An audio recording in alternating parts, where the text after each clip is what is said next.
So thanks for joining me for this session as part of our Spotlight On series. I'm excited to be hosting and looking forward to getting into the conversation. Firstly, Fraser, welcome to the Havas Village in London. It's great to have you with us. Thank you for having me. Really glad that we can do this session in person. Before we go any further, let's do intros. So Fraser, over to you. Thank you. My name is Fraser Robinson. I'm the co-founder and CEO of Beacon, which is a supply chain visibility and collaboration platform. And we've also got Dom with us as well. Thanks, Louise. I'm Dom Lauga. I am a supply chain lead in the UK at Gate 1, and I'm a manager. Cool. Let me just start by introducing the concept of our Spotlight On session. So for this one, Spotlight On Supply Chain. The purpose is to get a bit of a conversation going and just share our perspectives on the current supply chain landscape, and particularly our reflections on some of the challenges and maybe successes that we're seeing across our respective clients in this space. So it feels like a good place to start might be a bit of a reflection on that landscape at the macro level. It's arguably less about kind of post-COVID and post-Brexit labels at this point and more about what's become the new norm. So Dom, from your point of view, where have we landed? What are some of the key trends that we're seeing and some of the challenges that are most pertinent today? Good question. So I think when we start to look at where we're landing, and I think you raised a very good point, which is that particularly within the supply chain context, we're not always focusing on purely the Brexit and post-COVID world. For us, what we're seeing a lot of demand of in our clients and clients that we work with across the group is organisational agility and it's various routes that this kind of manifests. So for example, we see lots of demand for manufacturing teams looking at becoming more lean, thinking about how they apply lean principles to their manufacturing environment. We also see companies looking at how their S&OP team, so their sales and operational planning processes, how do those teams work together? How do they overcome some of those fast decisions that they need to make as a result of some of the changing uncertainty? We also really have seen over the last, I guess, 6 to 12 months, we've really seen this demand and rise in cost pressure. So raw material inflation is a massive problem that companies need to mitigate. And I guess we see this in translating into programs of work that are looking at cost reduction, thinking about how organisations need to operate more effectively over the coming years. And this doesn't just impact the overall kind of high level parts of the business, it does get into the detail, and supply chain is one of those impacted functions that really does have to change its ways of working to adapt to the new cost pressured environment. And I guess the final trend that I wanted to pull up is supplier relationships and thinking about the different options when it comes to strategic sourcing and really being able to understand the motivations of those suppliers and understanding which partners are the right to work with. And we kind of see this translate into both the global and local operating models and how does that really impact the businesses. What about you, Fraser? Do you think that the trends have played out as predicted and kind of as expected?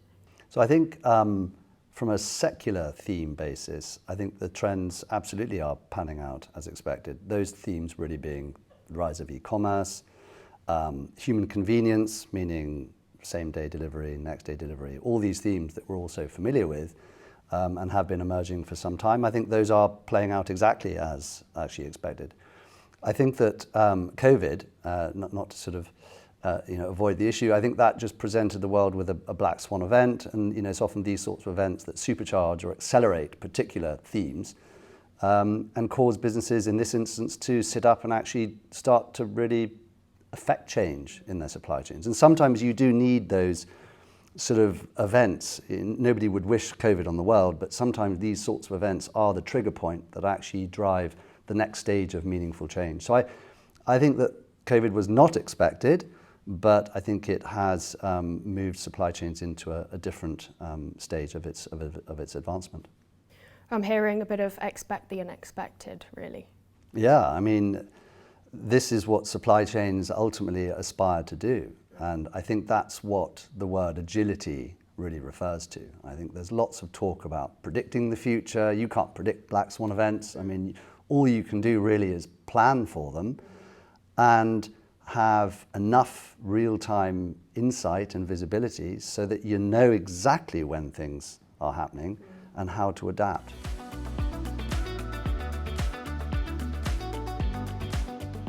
Let's jump into that point on predictability a little bit more. So we've seen that an output of Brexit and COVID is that supply chains need to be more resilient and where possible, possibly predict this disruption, which is now occurring ever more frequently and it's part of the day-to-day. I wonder, do you have any kind of examples of anywhere that's doing this really well and what success looks like in terms of predicting disruption? Yeah, definitely. So, I mean, to be clear, on the prediction part, very hard. I mean, it depends what you're talking about predicting. I think predicting cataclysmic global events, very difficult. Nobody, I would argue, can really do that effectively. I think all you can really do is mine what happened historically, understand what sorts of things can occur, and make sure that you have a plan to adapt if and when those particular instances occur. And we have Beacon has lots of customers who we've seen already start to be able to just be more agile by making decisions quickly. Because it's one thing to have a plan, it's another thing to know when to effect a plan. And without visibility and without knowing what's going on in the moment, you don't really know which plan to execute on. So I think it's less about predicting the future and more about being able to mine your historical data to then model out different scenarios. And then so long as you've got the infrastructure in place to know what's happening, you can then take the correct action to go down and execute on plan A or B or C or D or what have you. Let's dive right into the heart of the supply chain operation, inventory management. Some might say very simply just balance supply and demand. Fraser, is it more nuanced than that? It is, but it really is ultimately about balancing supply and demand. The nuance is that those are very difficult things to do. When you sort of peel back the layers of the onion and go, what does it take to balance supply and demand? It's really about being able to predict how much demand you're going to have and how much supply you're going to need to meet that demand. And those are very hard things to do. Inventory is cash, it's cost, it's the single biggest investment that most companies will make is in the things that they sell. And you need to get the balance right. The only real way, I think, effectively to get to that optimum level of perfect balance of supply and demand begins with accumulating your data. And Fraser, do you see changes in organisations' ability to prioritise either the supply or the demand side? I think we live in a world now where you really need to drill in and be able to try and forecast that demand, understand in great detail how long it takes to make the thing that you sell, how long it takes to move the thing that you sell. And now you've got to make sure that the thing you sell is in the perfect place so that when that person's ordered it, it's close enough that they can have it tomorrow. Yeah. So I don't think it's either or, I think it's both. Yeah. Which is complexity in the extreme. Fraser, I just want to pick up on that point about the data. You said that it's not just about having the data, it's about knowing what to do with it. Dom, do you have anything to add to that? Ultimately, it comes down to we really need to understand the core data fundamentals, whether that's data control, data governance, where is the data stored, how are we transporting and transforming that data. And I think when it comes to supply chain, these are huge webs of data points that we need to stitch together in order to build a narrative that enables these business leaders to ultimately take action. And I think, Fraser, you raised a great point around the ability to be able to make those decisions and understand where products need to be at the right place and the right time. And I think we see that a lot, where organisations are always trading off, whether it's the cost of the product to being able to deliver that service at a cheap price. And also, and you're absolutely right, and also I'd add to that, how to get the data in the first place.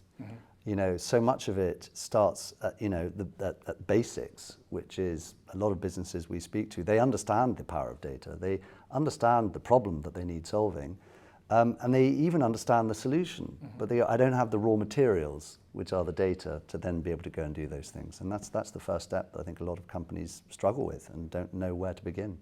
So it sounds like that's a huge opportunity area, almost place to start for for companies in this space? I think so. I think data is the foundational layer of every business going forward. Let's move on to think about some of maybe the other opportunities. So data is one area of opportunity in this space. What about any opportunities as a result of advances in AI and machine learning, particularly for inventory management? We typically find that lots of organisations are on a maturity curve. They want to move to that environment where they can make advanced decisions and can use their data to make more sophisticated decisions using AI. I think we talk about the concept of digital twin. So when you start to look at being able to actually create a digital version of your manufacturing or your sales teams or your operational planning teams, you can effectively create that virtual environment that can use scenario analysis, we can do demand planning, we can effectively play around with the theory before we then start to understand how that will materially impact our businesses. No, I totally agree. And actually, the way we approach the question of AI in supply chains at Beacon is, first of all, in order to get to that eventuality, and I'll talk about what does AI mean in supply chain anyway, like what is that? What does it do? What do you mean? First of all, these companies have got to go on this data journey. It always starts with getting the data and organizing it. Then the next step tends to be, well, let's start, reporting on the data. What happened? Visualization of data, making it available, nice graphs, whatever it is, And then the reporting becomes more intelligent, it becomes insights. So what does the data actually tell me? What does this graph actually say? And then as you keep advancing this data journey, you end up in a place where it's, okay, this is what happened. This is an insight that I get from it. What should I do with this insight now? And how can I take it and actually execute on something? And then the next step beyond that, which is the path we're on at Beacon, is you end up going down that road, you end up with what we call a recommendation engine, which is you can start to say through automation, through AI, this has happened, this is what happened in the past, we recommend you do this as a corrective course of action in order to resolve the problem or to plan better for the future. So it's that recommendation engine is sort of the last stop before full automation, which is you hand decision-making over to a machine. Recommendation just before that, where the human still makes a decision, okay, Beacon or whoever has given me 3 options, I choose A, B, or C. That's really that sort of threshold of AI, as you describe it. I'd love to talk about visibility. So supply chain visibility is of ever-growing importance, not just from a cost reduction perspective, but also from the customer experience side. We're seeing customers' expectations increasing as to the level of visibility and transparency as to the journey that the product that they're purchasing has been on. Fraser, I know that this is something that Beacon have recently written about.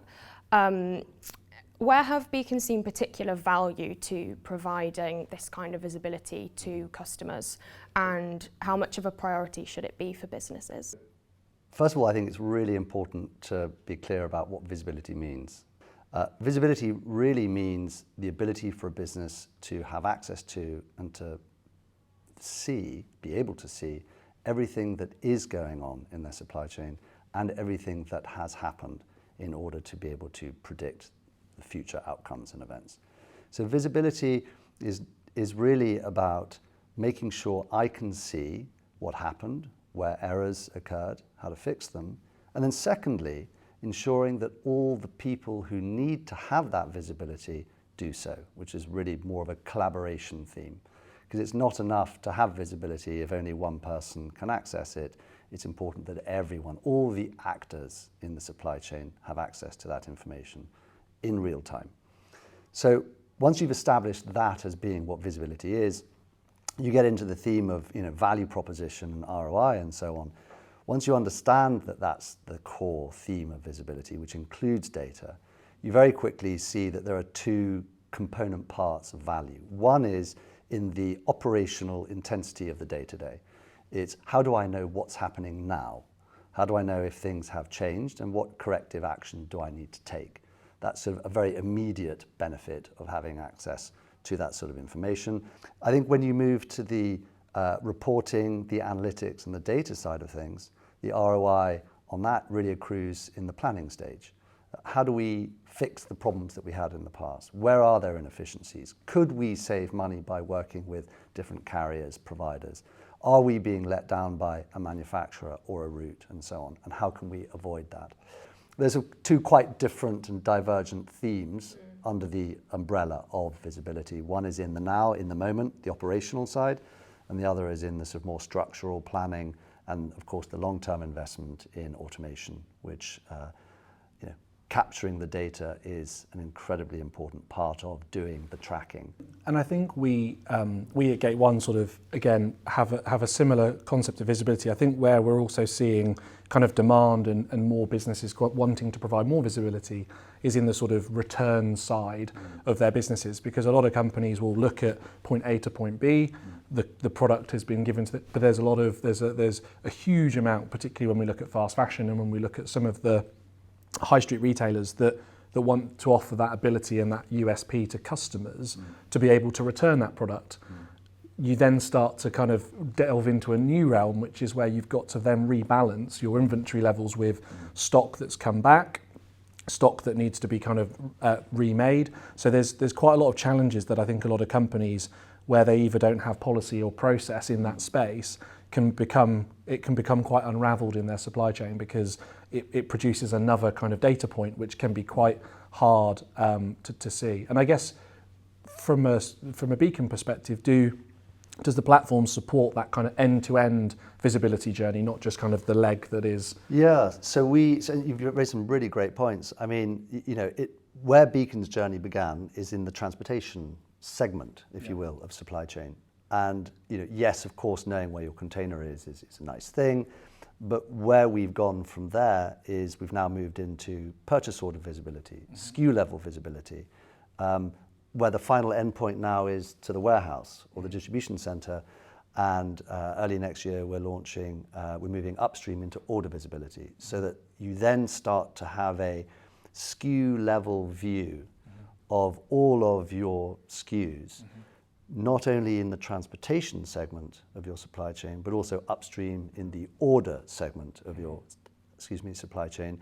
And when you combine the two of those things together, you really start to have a SKU level view of not just where are my SKUs, how many are on order, what stage are they at, where are they if they are in the transportation leg, and what's arrived and what's coming in the next sort of 2, 3, 4, 5 months based on the number of goods that I have on order. Yeah. So you really start to have that very dynamic, very granular view down to the SKU level across the order phase and the transportation phase, which is very powerful. I just wanted to pick up on a point you mentioned, Fraser, back on the visibility piece around making sure that all the agents within the supply chain have got the same level of visibility of what's going through it. Because Dom, I know that this is a challenge that we see around working in silos. Yeah, 100%. So I think there's a massive discrepancy that can be caused by not having the right data to the right people at the right point. And I think we definitely talk about ways of working, and it's all very well collecting that data, but it's about how do you give the right people in the business the ability to use that data to make decisions in a dynamic and responsive way.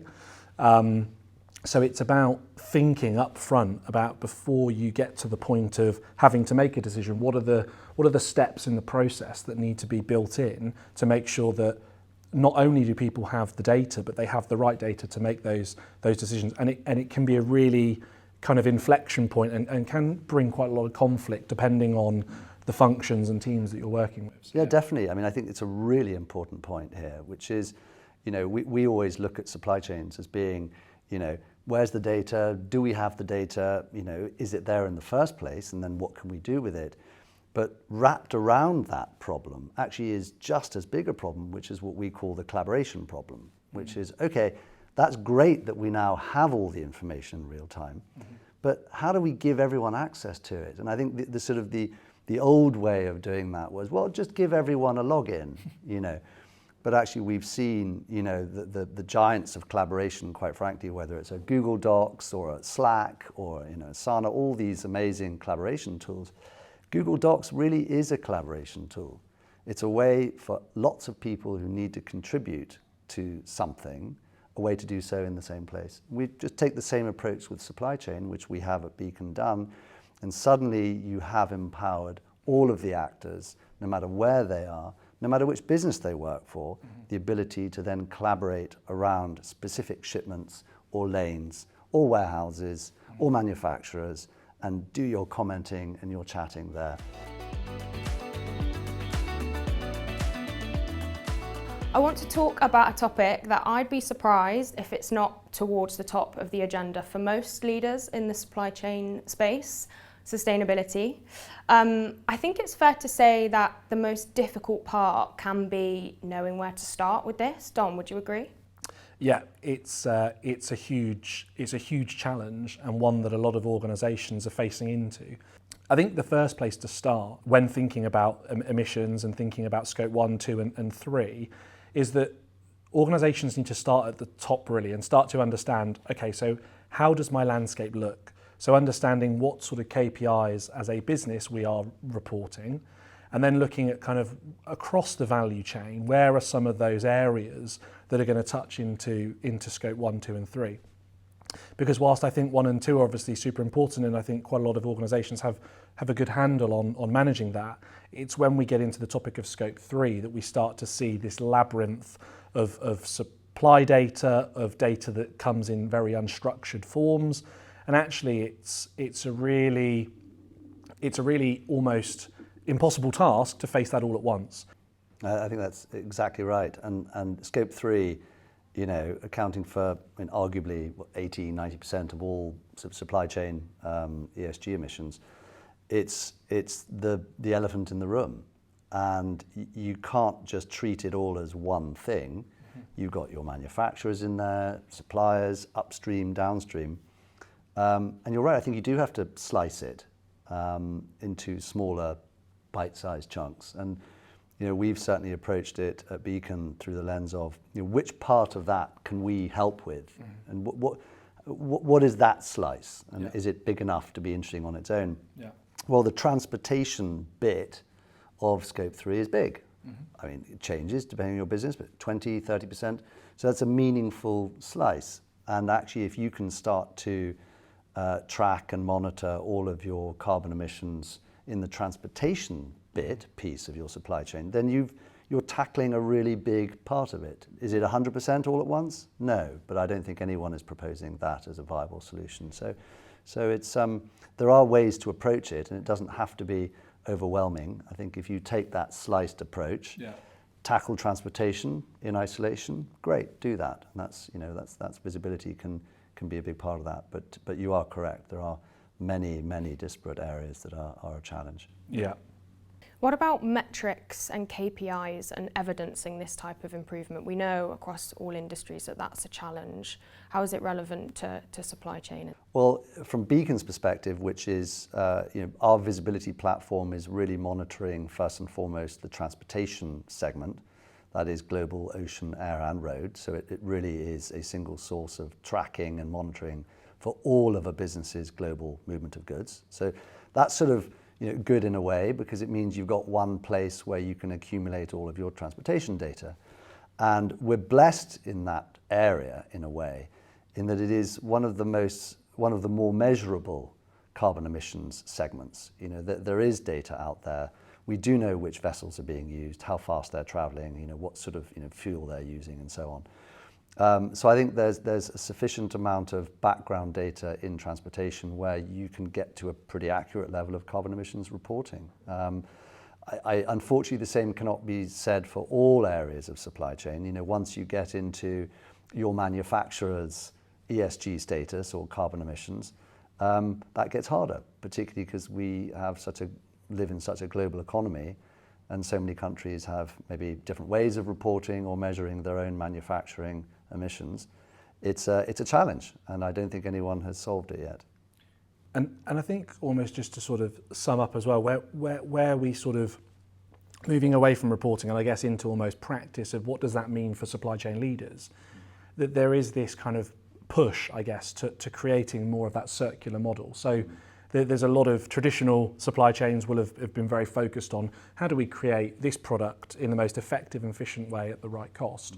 Now there's a lot more pressure to understand actually at what points along that journey do we see waste, and this whole kind of trend of upcycle, recycle, this whole movement is starting to create the birth of new businesses that are trying to respond to this exact challenge. So I think there's also this kind of real movement now that lots of organisations are either capitalising on or actually having to respond in their own businesses to be able to really think hard and in a way that goes, actually, how are we responding to this circular model, and ensuring that we don't kind of we don't just typically look at our supply chain as we once did, and we kind of really challenge ourselves, and that comes with a whole host of challenges. And I think we're going to see over the next few years that supply chain leaders have really got to try and overcome these challenges and understand how they are going to transform their supply chains to be able to provide that circular model rather than just that linear kind of supply chain that we have traditionally seen. Yeah, I agree, and I also think that government's role in all of this is an important one. Sometimes you need a little bit of a regulatory push to ensure these things happen. Otherwise, businesses don't always and can't always respond purely to customer sentiment and the nature of goodwill. I think so. Government has a really important role to play in making sure these things actually happen and get done.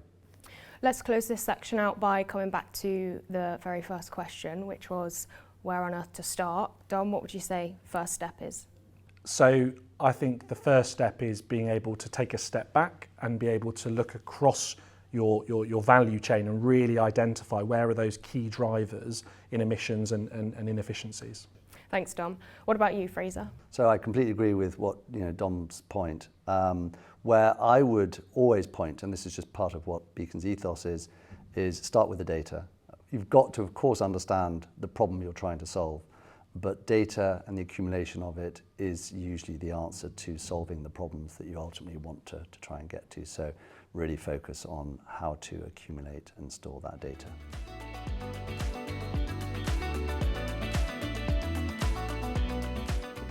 I'm interested to know your point of view as to what leaders in this space can do to keep up, firstly, and secondly, get ahead.